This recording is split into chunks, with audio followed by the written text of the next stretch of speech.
Donald Trump ने हमेशा से टेररिस्ट के अगेंस्ट में बात कही है। डोनाल्ड ट्रंप ने एकदम आउट स्पोकन और एकदम ओपन फ्रंट फुट पर उन्होंने ये बात कही है कि जो भी घुसपैठियां हैं उनको अमेरिका में नहीं रखा जाएगा।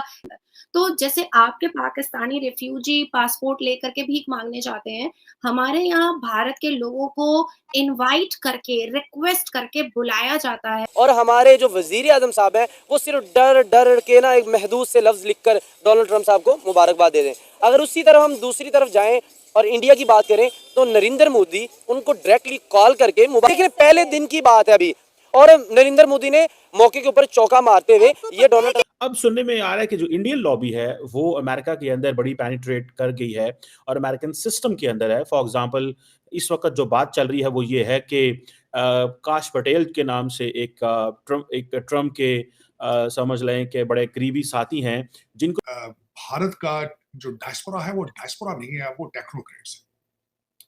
बल्कि इस वक्त मैं ये भी सवाल करना चाहूंगा कि अमेरिका के पास कौन सा चॉइस है कि वो भारतीय नमस्कार दोस्तों, MS इंडिया चैनल में आप सभी का स्वागत है। डोनाल्ड ट्रंप ने हमेशा से टेररिस्ट के अगेंस्ट में बात कही है। डोनाल्ड ट्रंप ने एकदम आउट स्पोकन और एकदम ओपन फ्रंट फुट पर उन्होंने ये बात कही है कि जो भी घुसपैठियां हैं उनको अमेरिका में नहीं रखा जाएगा।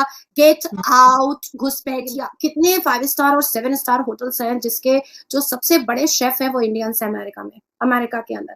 तो जैसे आपके पाकिस्तानी रिफ्यूजी पासपोर्ट लेकर के भीख मांगने जाते हैं, हमारे यहाँ भारत के लोगों को इनवाइट करके रिक्वेस्ट करके बुलाया जाता है कि आप आओ और हमारी कंपनी के बड़े हेड चीफ मैनेजर बन करके बैठो।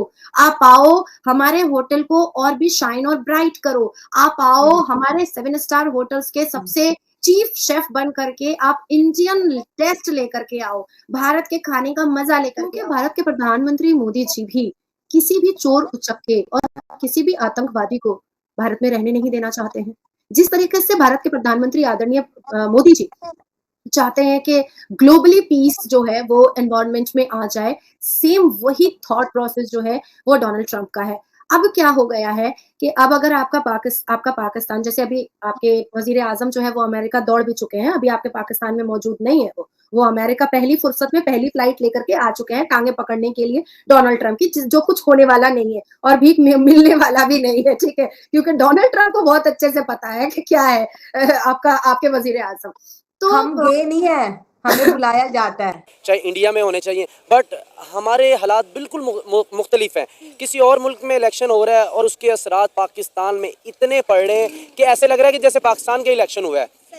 रीज़न ये देखें कि हमारे कुछ ट्वीट कट किए जा रहे हैं हमारे मुल्क से, हमारे विफाकी वजीरों की तरफ से जो अभी मौजूदा भी हैं और कोई साबिक वजीर भी हैं, और हमारे जो वजीर आजम साहब हैं वो सिर्फ डर डर के ना एक महदूद से लफ्ज लिखकर डोनाल्ड ट्रंप साहब को मुबारकबाद दे दें। अगर उसी तरह हम दूसरी तरफ जाएं और इंडिया की बात करें तो नरेंद्र मोदी उनको डायरेक्टली कॉल करके मुबारकबाद दे रहे हैं उनको, और उनको कह रहे हैं कि सर अभी देखें, अभी डोनाल्ड ट्रंप व्हाइट हाउस तक नहीं पहुंचे, अभी तो वो अपने घर में है, अपनी सपोर्टरों के साथ वो इंजॉय कर रहे हैं, अपनी जीत को सेलिब्रेट किया जा रहा है उनके।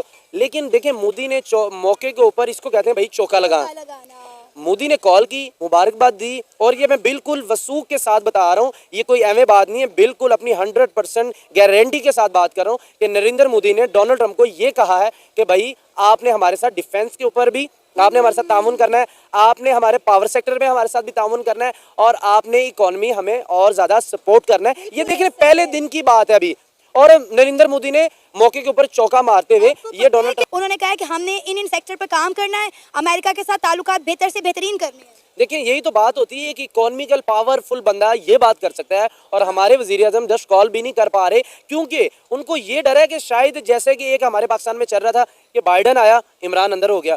अब ये बात आ रही है कि जैसे कि इमरान का दोस्त है ट्रंप, और अब वो सपोर्ट करेंगे इसको बाहर निकालने में।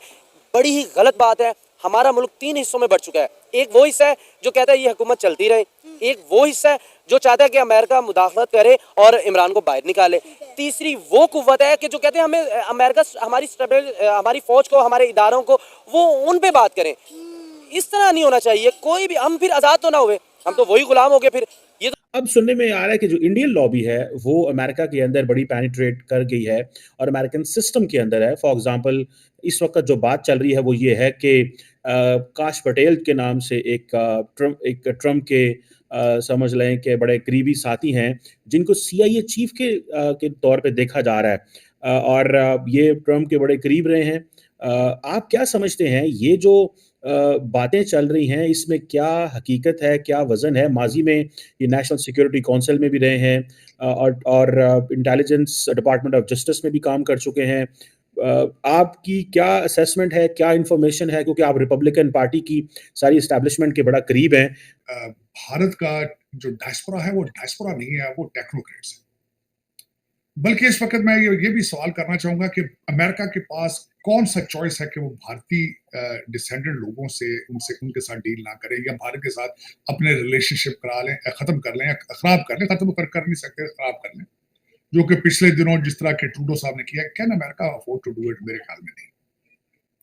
अब आप सिर्फ काश पटेल की बात नहीं कर रहे, हुज अ लॉयलिस्ट, लफ्ज यहाँ पे आज इस्तेमाल सारा मीडिया कर रहा है काश पटेल के बारे में, he is a loyalist. Cheema साहब, मैं चंद और लोगों के नाम लेना चाहूंगा। उषा वैंस है, JD वैंस की वाइफ है, मिसेज बेबक रामास्वामी है।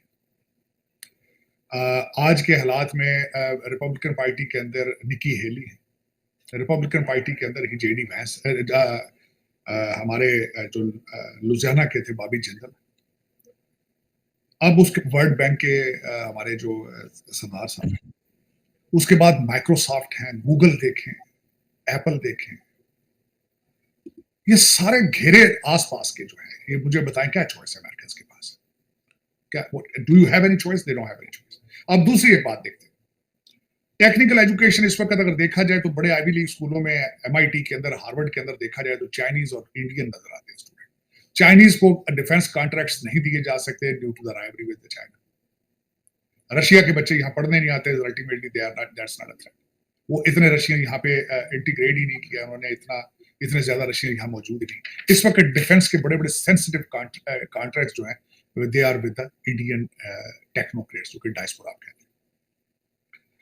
बल्कि मैं यहाँ तक कई दफा एक्सट्रीम में जाता हूँ कि अमेरिका को इस वक्त भारतीय टेक्नोक्रेट्स चला रहे हैं।